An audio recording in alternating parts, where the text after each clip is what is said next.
أعوذ بالله السميع العليم من الشيطان الرجيم من همزه ونفخه ونفثه بسم الله الرحمن الرحيم الحمد لله رب العالمين والصلاة والسلام على رسولنا محمد وعلى آله وصحبه ومن والاه.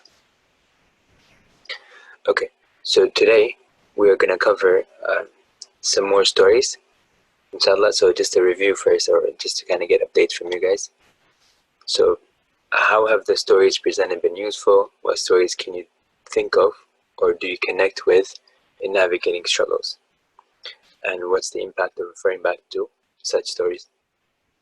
What's the impact in terms of your drive, in terms of your motivation, in terms of all those things? How does it help you? How do those stories, thinking about those stories, help you in navigating them?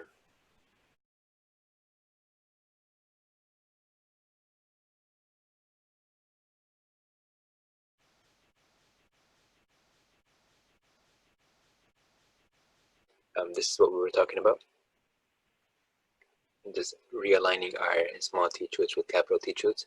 Understanding those capital T truths is very important here, because if you don't understand them, if you don't know them, you can't understand them. If you don't understand them, you can't apply them in your life and so on, or you can't align yourself towards them, right?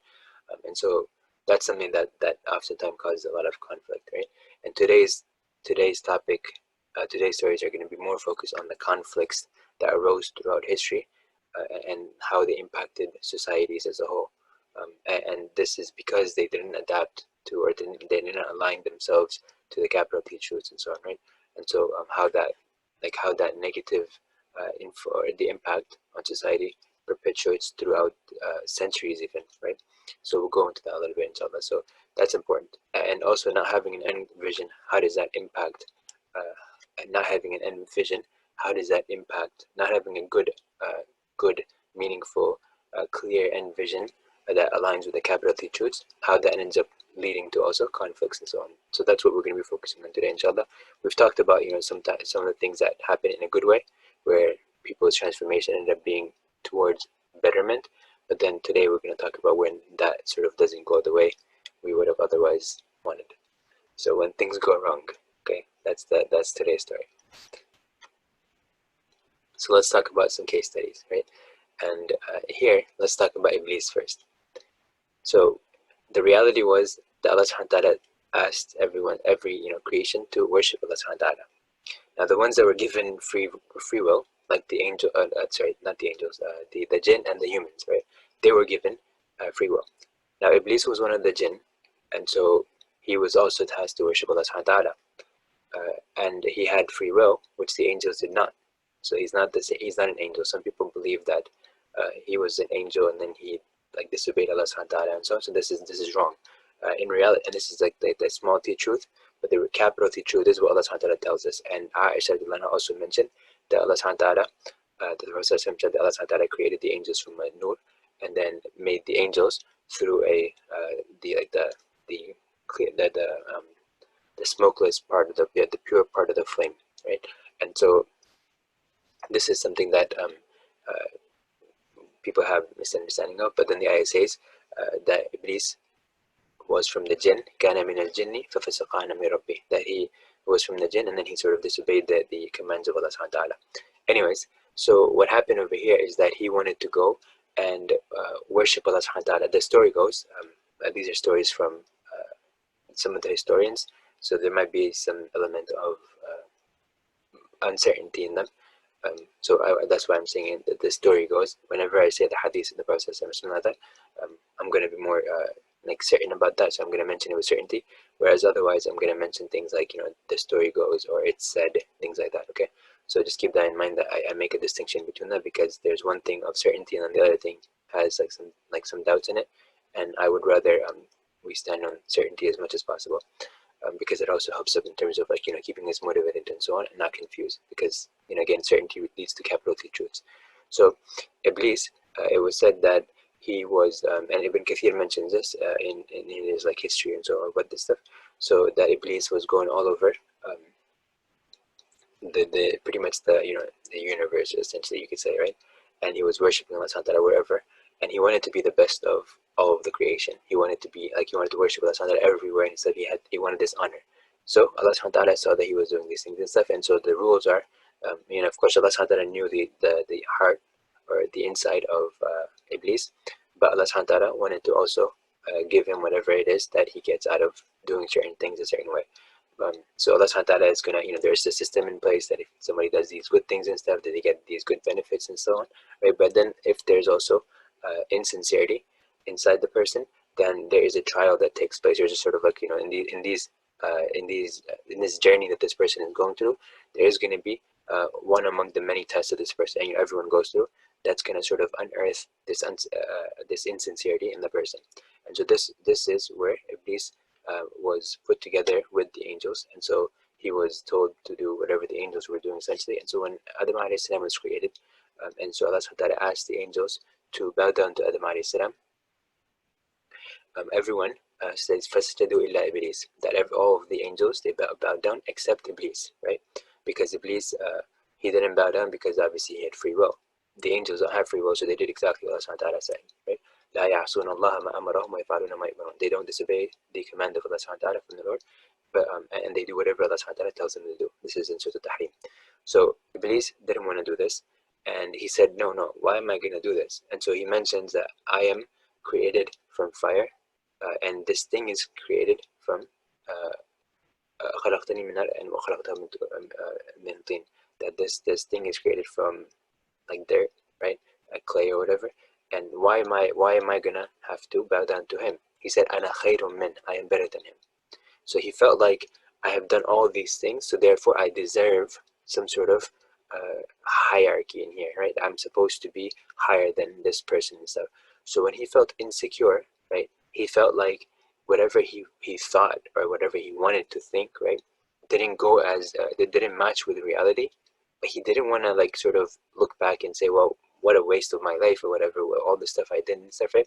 It didn't really end up doing whatever I wanted to do, right? So he sort of became stubborn on that. He wanted to sort of impose upon reality his own small t truth, right? And when that didn't happen, he became stubborn on that, right? Because if you say, for example, if a person has gone through a certain experience or they're doing certain things for a long time, and then they realize that whatever they were doing was sort of like misunderstood, or like they had misunderstood some aspect of reality, and now what they were doing is sort of not like how they had been living. It's the reality is not how they were living, and so now there's a conflict between that. So instead of accepting that as a strong, confident person would, right, this person instead starts sort of becoming stubborn and sort of trying to make it seem like everyone else is wrong and he himself was right. Okay, so that's what Iblis, this is what happened with Iblis.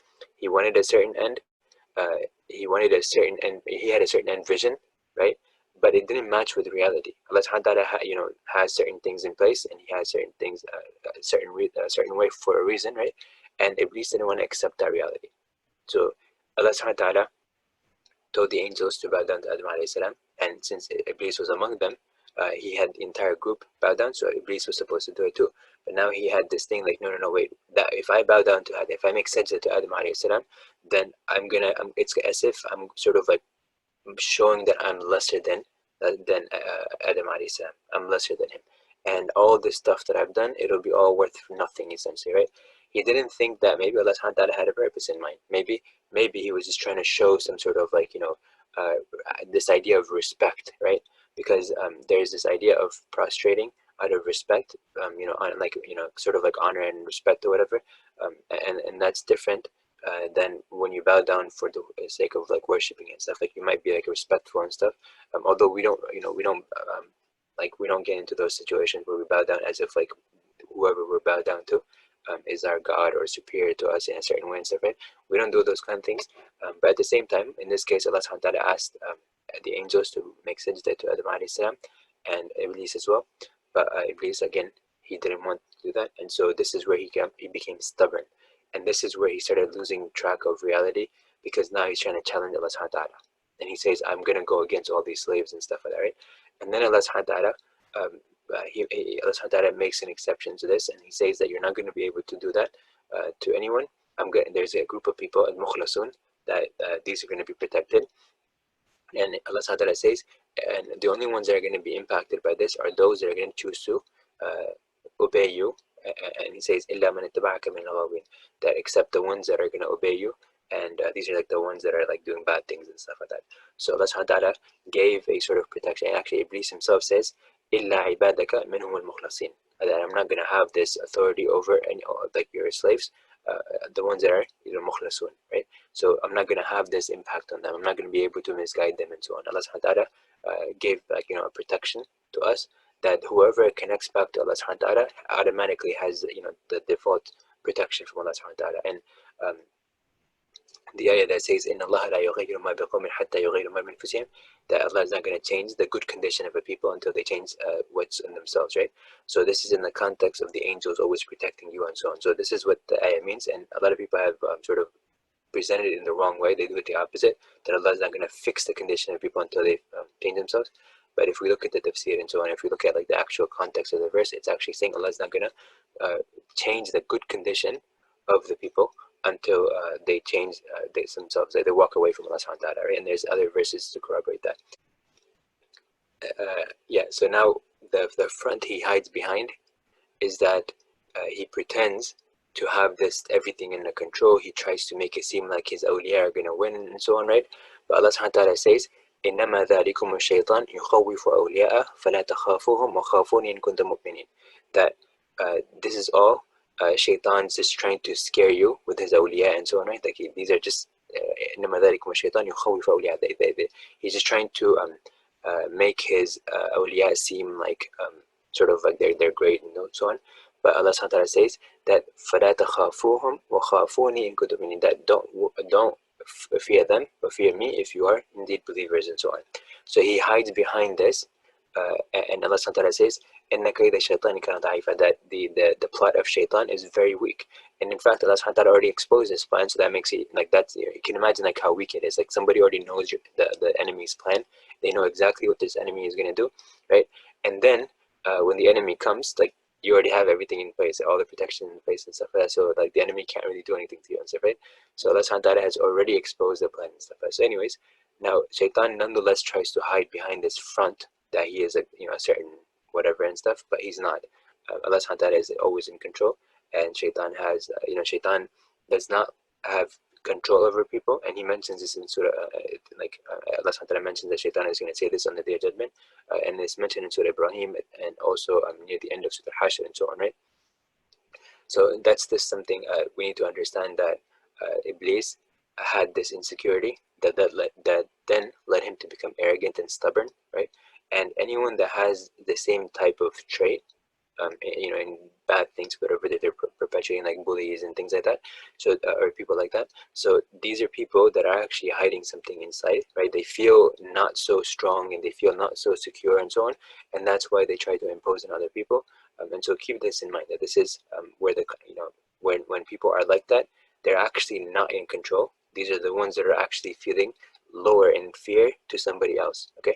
And the stuff that I'm going to mention, in, as we go forward, inshallah, you're going to see this more in there. So Fir'aun is one of those people like that, right? Fir'aun had this insecurity that now Musa alayhi salam is coming and trying to admonish him. Fir'aun was the one who was the tyrant. He was in full control. It was like whatever he said went and stuff. And if somebody didn't do something, like he would kill them or whatever and stuff, or imprison them and stuff, right? Like he was the top of everything, from his perspective. And now Musa alayhi salam is coming and sort of like telling him, hey, you need to change your things and give back the slaves that you've taken and so on, right? Now this is like somebody competing with him now in terms of authority, right?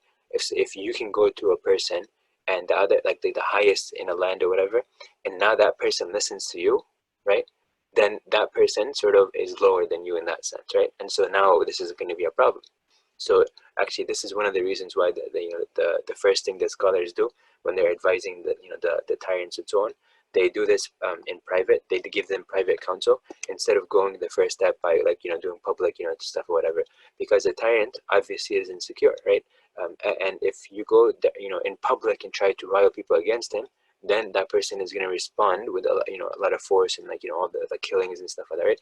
But if you advise him in private and nobody knows that this person is actually being counseled, so his ego is not tripped then, right? And so that's something over here that you can draw from this lesson as well. But a lot of people on the other hand do the opposite, and they sort of like publicly bash this person and stuff, and so the person naturally responds the way that you would expect a person to respond who's insecure already. So they're going to be always on edge, and now you're sort of provoking against them, and that person is going to retaliate. So like a bear, for example, if the bear feels threatened, for let's say a bear, like a mother bear, she's very protective of her child. And if you sort of like, it seems like, you know, the child is endangered, then the mother bear is gonna, you know, automatically gonna respond a certain way, right? So these are some things that you should keep in mind. And then if you also see in the jungle, for example, or if you see like in anywhere, not in the jungle, but like in the prairies and grasslands and stuff, right? So you'll see like animals and stuff. They have very territorial and very territorial. So like anybody, any other male, for example, coming in that area or something like that, then they're going to become threatened and they're going to start reacting a certain way. So keep these things in mind. These are some things where, you know, you understand what the reality is versus and what the person is sort of seeking when they're trying to defend themselves or whatever, or trying to be like when they feel threatened, and how to then address that issue. But anyways, Fir'aun had the same issue. He felt threatened, and so he started retaliating a certain way. And maybe one day we'll go into steps of like, you know, what the procedures he took and how someone like several of the tyrants after him, you know, including like, you know, today in the modern era, you'll see a lot of them sort of like follow the same path that Fir'aun did, and how Iblis did, and how Abu Jahl went, and so on, right? So these are things that they have in common, and understanding that helps us navigate the context that we find ourselves in. So Abu Jahl, for example, he was one time walking with one of his friends or whatever, and there was a conversation, and the conversation sort of aligned with the Prophet, or like, you know, pertaining to the Prophet ﷺ. And the Prophet ﷺ had just walked up front, and he was trying to advise them to, you know, become Muslim and so on. And, you know, so this person responds, and like they respond to him saying like, you know, look, you know, whatever you want, we'll give it to you. Like if you want us to testify in front of Allah subhanahu wa ta'ala that you conveyed the message, we'll do that and stuff, right? If you want a woman and you want to get married to the most beautiful woman, whatever, we'll get you the most beautiful woman on the face of the earth. If you want money, we'll give you all the money and stuff you want. If you want to become a king, we'll give you all that. The Prophet didn't want that, right? And so later on, anyways, the Prophet leaves, and then like they're talking among themselves, and then he says, you know, like, you know, I don't have like, you know, back before Muhammad became the messenger sallallahu alaihi wasallam, we were all in the same. We had everything divided up equally between the different clans and stuff like that. But now that clan has, you know, somebody that's a messenger from above the seven heavens. Allah subhanahu wa ta'ala has selected him. What do we have to compete with that, right? So he felt kind of agitated like that, because he's like, now we were inferior to him because we don't have anything to compete with him. So they tried to compensate for that by being this aggressive, like this sort of being bullies essentially, right? So that compensation came into the play, right? And you'll see also when the Ansar, for example, were becoming, before they became Muslim, before they said I came to the Prophet, what happened is the Jews used to say in Medina to the Ansar that, you know, there's a prophet that's going to come and we're going to accept him, and like, you know, we're going to go to Jannah and you're not going to, like, you guys are going to be losers and stuff, right? So what happened instead is that when the Prophet came from a different line, he came from this line of Ismail alayhi salam as opposed to Ishaq, right? And so what happened is that they rejected him, right? And there's a story, you know, one of the wives of the Prophet, her father, and then her uncle, they came and so on, but I'm not going to talk about that right now. But anyways, uh, Abu Jahl had this thing that went on, and the Jews also had this thing in Medina, and so there was this conflict that was arising. Now Abu Lahab also had the same issue, so keep that in mind. And when the Prophet ﷺ was giving the message before in private, when he gave the first, you know, like there was like a few meetings that he had where he gathered the leaders and stuff, and he tried to advise them, or like trying to bring them to Islam. But then they, like Abu Lahab, for example, stood up with one of them, and he told the people to leave and stuff like that before the Prophet ﷺ would be able to speak after the whatever meal that they had and stuff. So the Prophet ﷺ would invite people, and then they would eat first, and then they would have a talk, right? So this is something we can also take as a lesson for us. But anyways, Abu Lahab, he also started, you know, reacting in a certain way when the Prophet ﷺ, you know, gathered the people together when he, you know, on the mount, and then he got everyone to come. Abu Lahab was the one that said, you know, may your hand be, like may you be destroyed and so on. So Allah subhanahu wa ta'ala revealed the verses, Tabbat yada Abi Lahab and so on until the end, right? And then Abu Lahab's wife was also doing certain things like that, and so the ayah also, this surah also mentions that. Okay, then I also wanted to mention about Hitler and the Nazis and the Jews. So they were trying to figure out, and I put some references that you guys can look back at. Now I didn't want to have like, you know, something where people might say this is biased and stuff, so I wanted to pick certain sources to mention over here. But you know, the story is obviously like very like large and stuff, but this is one of the references that people can go back and look to themselves. So anyways, in this case, it was mentioned that he was considering the Jews as scapegoats because of the defeat and so on in the war. And there was also this idea of nationalism, right? Nationalism comes in like the next thing, the Hutu and the Tutsis. When that happened, there was the same idea. It was like, one of them preferring that, one of them thinking that they're better than another group and so on, right? So when a person actually feels inferior to another group of people, they try to compensate for that by trying to impose themselves as superior. Okay, so if a person feels inferior, they try to impose themselves as superior, and that's where they bully the superior one, right? So if you're, for example, the stereotypical, bully and the nerd and stuff, right? Um, if a person perceives themselves as lesser and inferior than another person in terms of intellect, then they're going to try to compensate for that by bullying the person, to it seems to the other people that this person that is being bullied is lower. But while in fact the one who is bullying is the one who is the inferior, the weaker one and stuff, right? And that person is sort of not feeling comfortable with themselves, so they have this insecurity that they're trying to compensate for. So in reality, when a person who is being bullied, um, and of course this is a very complex thing, I don't want to simplify it, but my point is just on the fact that understanding this, that the bully is actually the one who's feeling insecure relative to you, it makes it a little bit easier to navigate some of the context that you might find yourself in. And of course, if you need any kind of like assistance, mental health related stuff, then it's great to actually pursue those steps whenever possible. Until then, there are a lot of resources like that in the community. And I'm working with somebody also, so if somebody needs that, they can also contact me, and we can direct you, inshallah. And different masajid in different areas, organizations also have these resources for you available, inshallah. But anyways, on this context, so this is something to keep in mind, that Hitler, when he was doing what he was doing, it's not because he actually felt superior to them, right, by itself, because he knew he was better, but he actually felt inferior to them, and so that's where things happen. And so, there's this like stereotype of like, all Jews are like, owning the world in terms of money and banks and stuff like that. So if that was, for example, they actually don't know what was actually, in his mind when he was doing this. And some people say the explanations that he gave, for example, were more in hindsight, as opposed to like in what was actually going on when he was actually living this, right? Anyways, if that was the case, then that could be, for example, one of the excuses that somebody can use. Well, because they're better off in money and stuff like that, and they're running the world and stuff like that, I don't have the same thing, I don't have the same resources and power and stuff, or influence, then I'm going to react in a certain way, sort of, right? So that's that. Now, the Hutu and the Tutsi, the conflict that arose. So the Hutus, they, and first they were under the Belgian rule, right? And so in that case, the Belgian rule apparently, and this is actually mentioned in this link right here too, you can go back to it. So the Belgian rule, they preferred the Tutsis, and they considered them as descendants of like a certain group of people. Yeah, and this is more like like religious related, right? So they considered them a little bit better in terms of ethnic roots and so on, and so they preferred them, right? But the Hutus were the other group, and so these weren't preferred, and so this was like sort of this was a conflict that was sort of bred by this preference over here. When you prefer one group over another one, then the other one sort of has this resentment against that group, right? And so, for example, the Prophet ﷺ told the parents to have justice across the board when it comes to their kids, right? And so the Prophet ﷺ didn't mandate it according to fuqaha, different madhahib.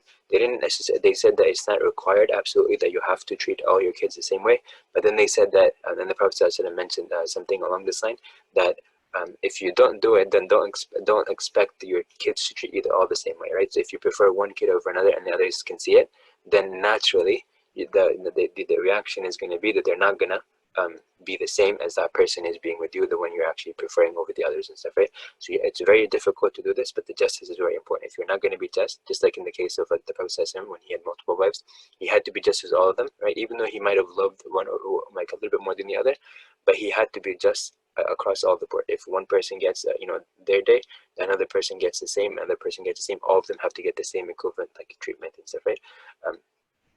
Anyways, so in this case, there was this conflict that brewed, right? And then at the end of it, the Hutus ended up massacring, I think it was like close to like 1 million people or something like that, in a very, very short period of time, right?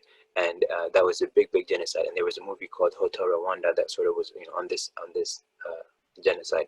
And so this happened a while back, right? But it was something that was building up over the course of time. So understand over here that this idea of false superiority and stuff is something that led people towards conflict. So again, step one was aligning things to capital T, truth. But when you don't do that, when you start preferring somebody just because you have like a, when you take away justice, for example, then the reaction that happens in society is very negative, in the sense that there's going to be a lot of conflict and people are going to retaliate. So because everyone wants to feel equally, equally important, right?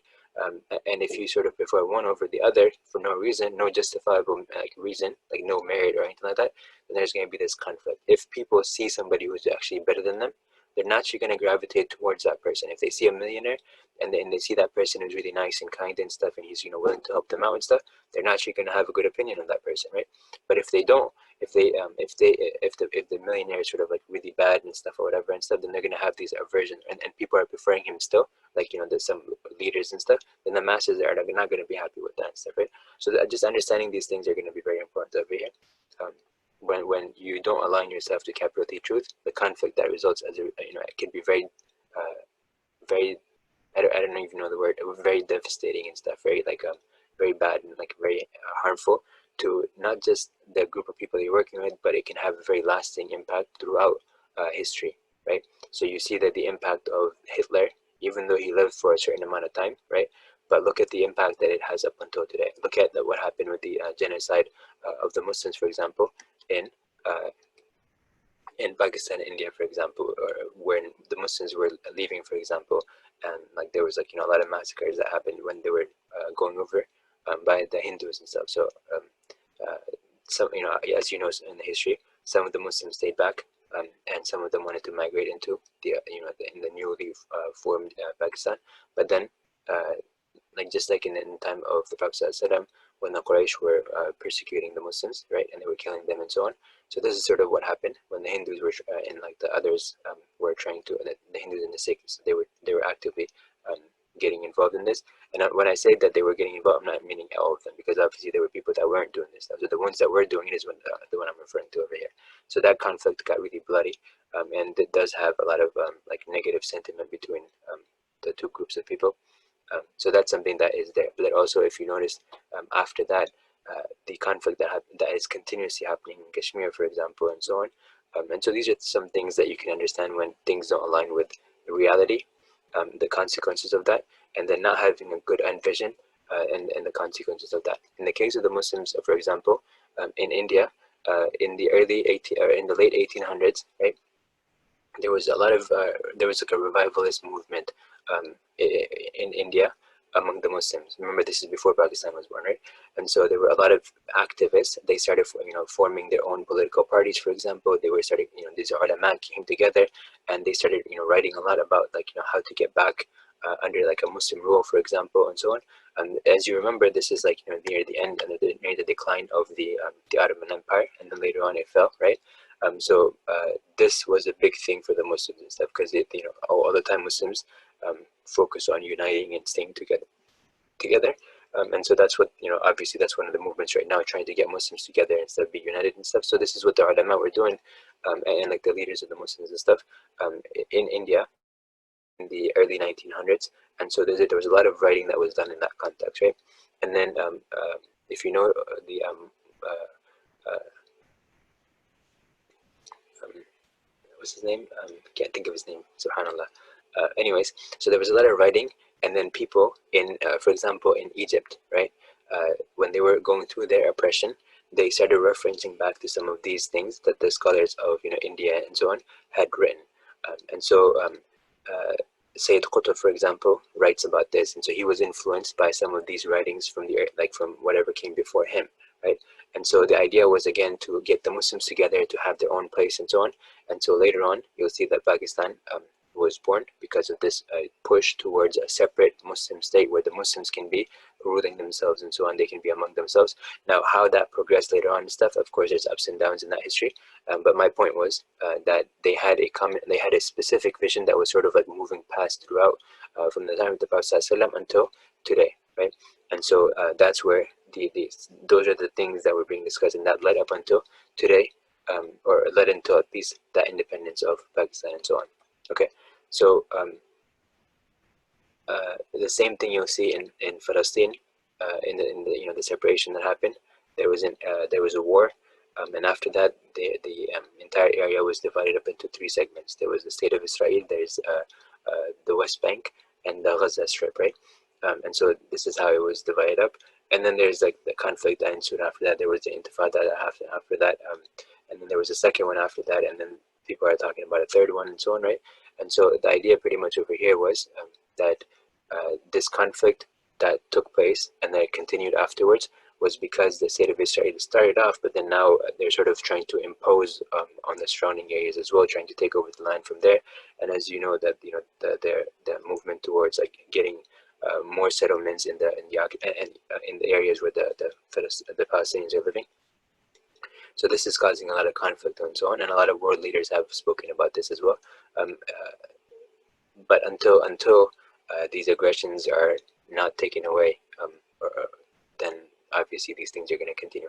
Now, I am not trying to get into political stuff here, but I know that what I'm saying over here is not going to be it's not going to be taken by everyone and accepted by everyone.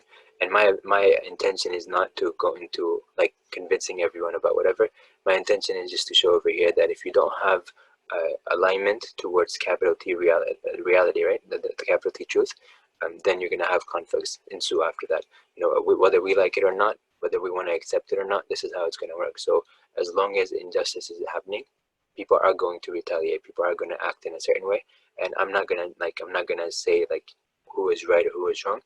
I'm just presenting a concept over here that as long as these things are going to be perpetuated, then things are going to continue happening. And it's a fantasy to assume that if we continues to be unjust and oppress people, that somehow or another they're going to be okay with like the oppression, and they're just going to be like whatever and stuff, right? That's not going to happen, and these conflicts are going to continue happening until we give people their justice that they need, right?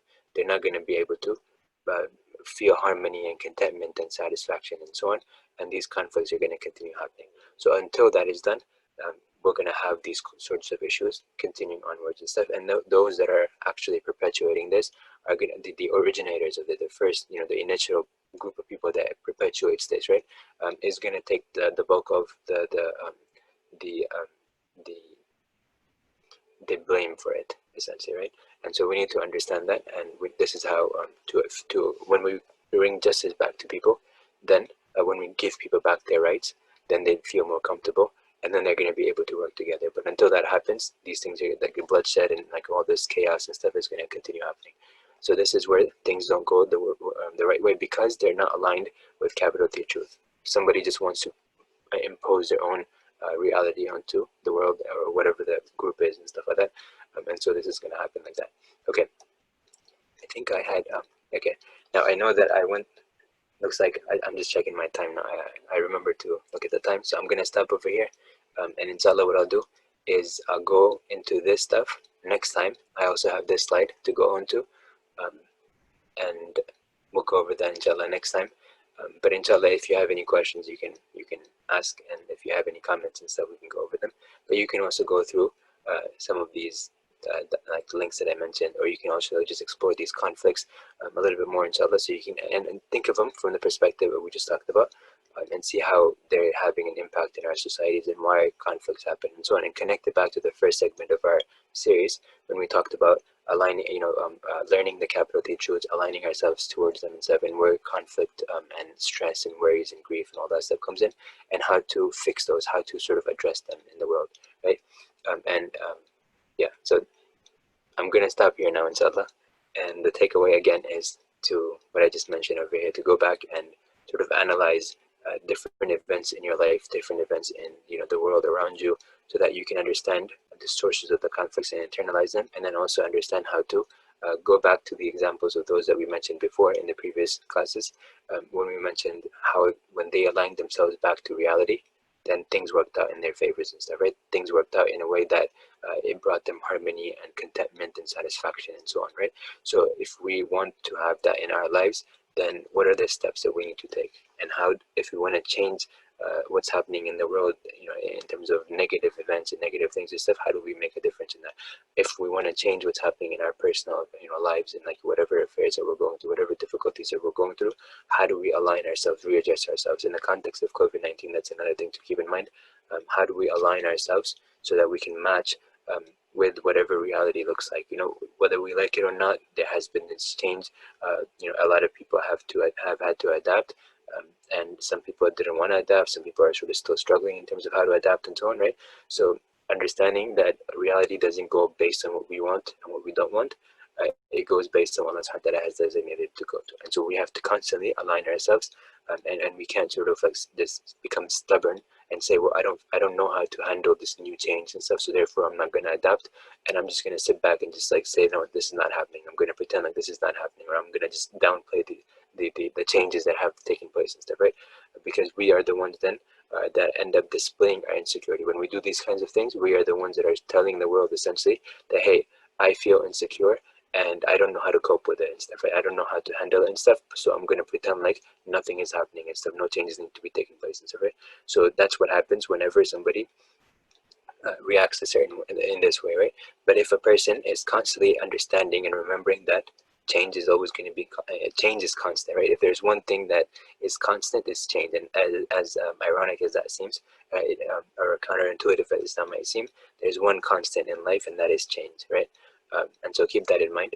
And so align yourself constantly, look out for things that are going to happen. You know, things weren't the same way 10 years ago as they are today, but we've adapted, right? And in hindsight, there might have been some difficulty for us to accept certain things, but we had to accept, right?